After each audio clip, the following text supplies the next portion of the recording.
It's another nice early spring morning, and I'm on a piece of ground that I have had permission to shoot over for quite a number of years. And usually at this time of year, early spring, the farmer asks me to come down and try and remove as many hooded crows and magpies as I can before he puts his sheep and lambs out into the field. Now, it's mainly the hooded crow that is the real danger when it comes to lambing time, because when the lambs are quite young yet, you'll often see them curled up in little balls enjoying the sunlight at the base of a hedge, while the mother is away grazing somewhere, as she has to graze to produce milk, which leaves the lambs unprotected. Now, it's quite easy, and I've done it many a time, walk up to a lamb when it's like this and be able to lift it without any resistance.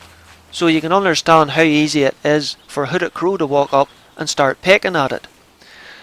Now, if it starts making a noise, the mother will come along and protect it, but crows can be quite persistent and keep coming back and back over and over again until they cause enough damage to the lamb to weaken it, and then it will die. Also, when the full-grown sheep are heavily pregnant, or when their fleece gets heavy and wet with the rain, if they accidentally roll onto their back trying to scratch themselves, they can get stuck. This leaves an opportunity for the crows to come in. They'll target soft tissues, the eyes, the tongue, even the anus. Now, this won't kill the sheep, but it will weaken it enough that if the farmer doesn't return and find it, that it will die. That's why sometimes you would see an H-shaped wooden frame in the fields to allow the sheep to walk under and scratch their backs on.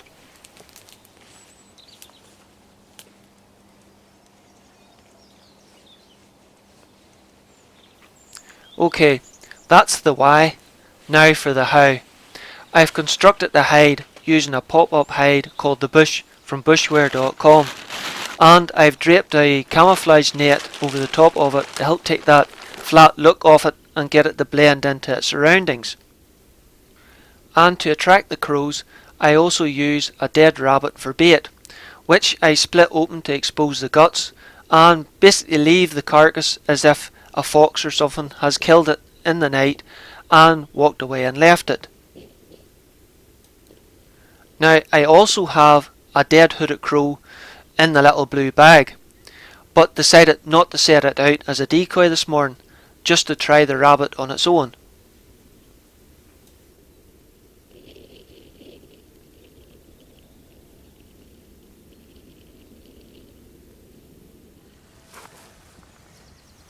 The rifle I'm using is a Ruger 1022 Custom, and the ammunition is Winchester hollow point subsonics. The scope I'm using is an old Dabin 2-10x50 DMP, which seems to suit the job rightly.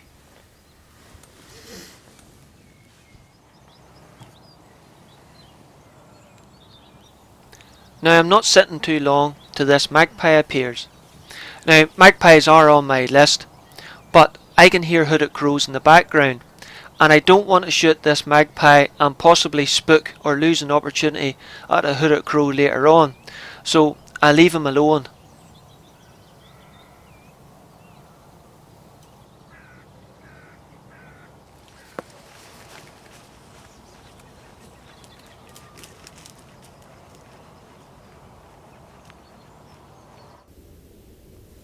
Now, the morning is stretched on quite a bit, and even though I can hear hooded crows in the background on and off, none of them has shown any interest in the rabbit bait.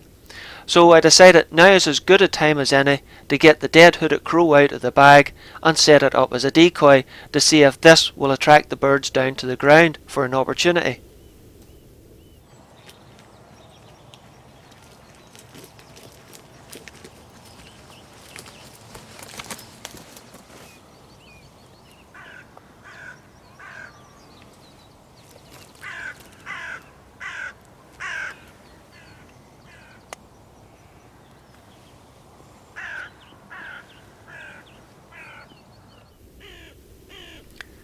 And sure enough, it seems to be working. But sure enough, they've landed in a tree, and I'm using a 2-2 Rimfire. Without a safe backstop, I can't really take a shot at them, so I'm going to have to be patient, and hopefully one will present an opportunity on the ground.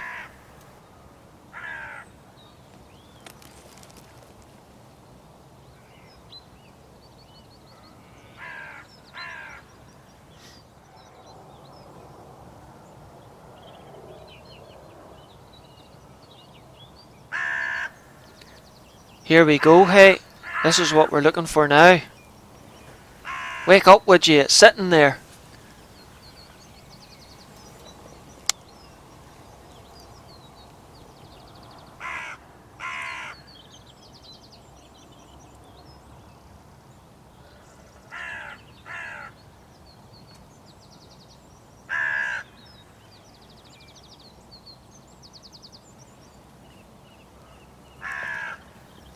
The decoy and bait is about 50 yards away, but it doesn't look like this boy is going to come any closer.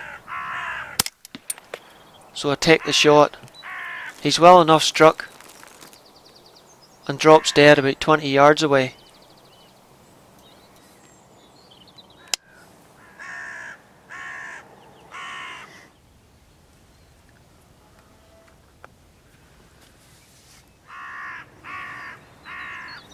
The rest of the birds are not at all happy, but this might give me an opportunity for another shot.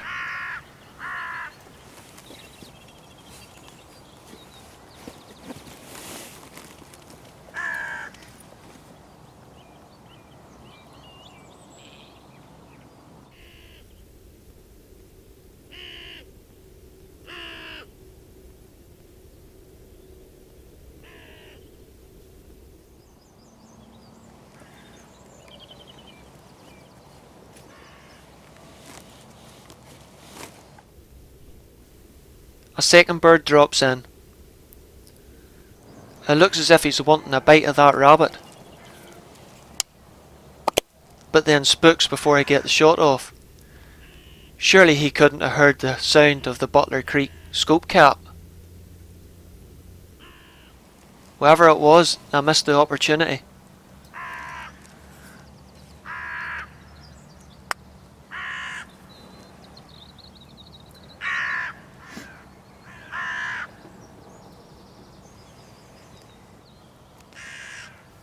The crows really start to get wound up and start landing on and off beside the dead bird.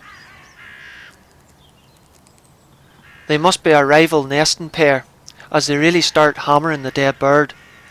They're not trying to revive it, they're just trying to enforce their dominance on any sign of weakness.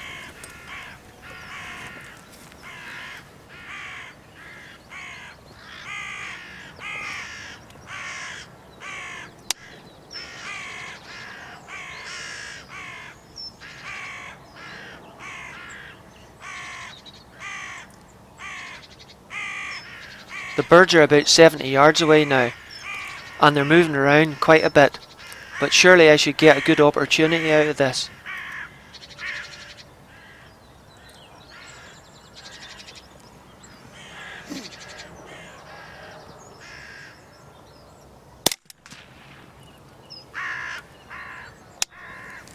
This time the bird's down clean and doesn't fly anywhere.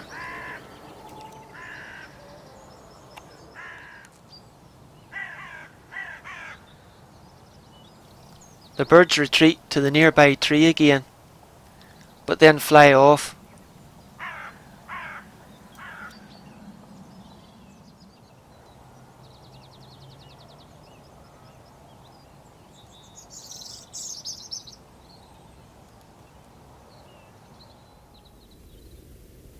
So I decided to replace my decoy bird with one of the birds I'd shot that morning, to see if it would get me one last opportunity.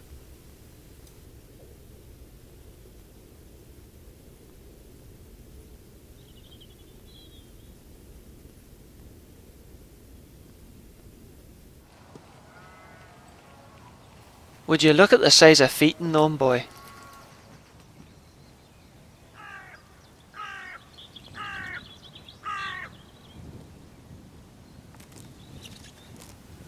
It does bring one of the crows back for a while, who perches on the hedgerow further down from the hide.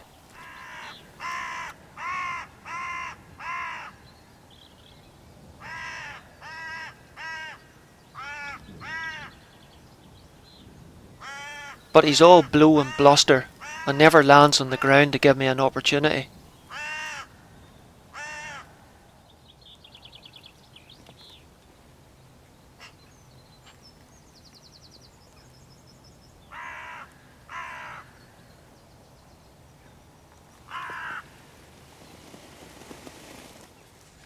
Well, I give it another hour or two, with no luck unfortunately. Not even the magpies you could hear in the tree above me came down to land. So I decided to call it quits.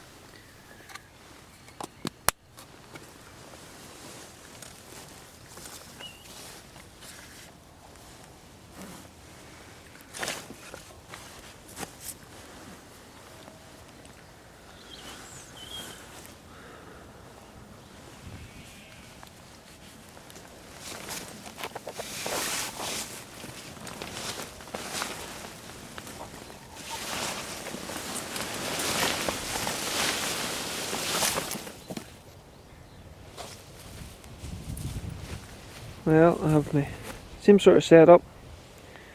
Dead rabbit, so the guts hanging out. And this is actually the first crow I shot, and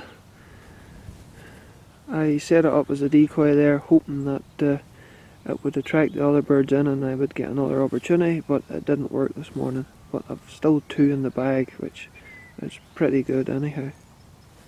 But that bird was shot in the chest, and he managed to run about 20 yards down there, no sorry, over there, and expire, where I got a second bird. We'll go and have a look at it now.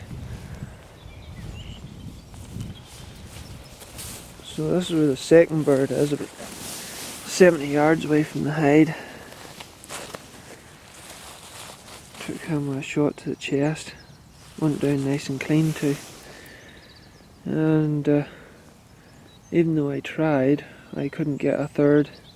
Just couldn't get them back down onto the ground again. They kept sitting up in the trees over there.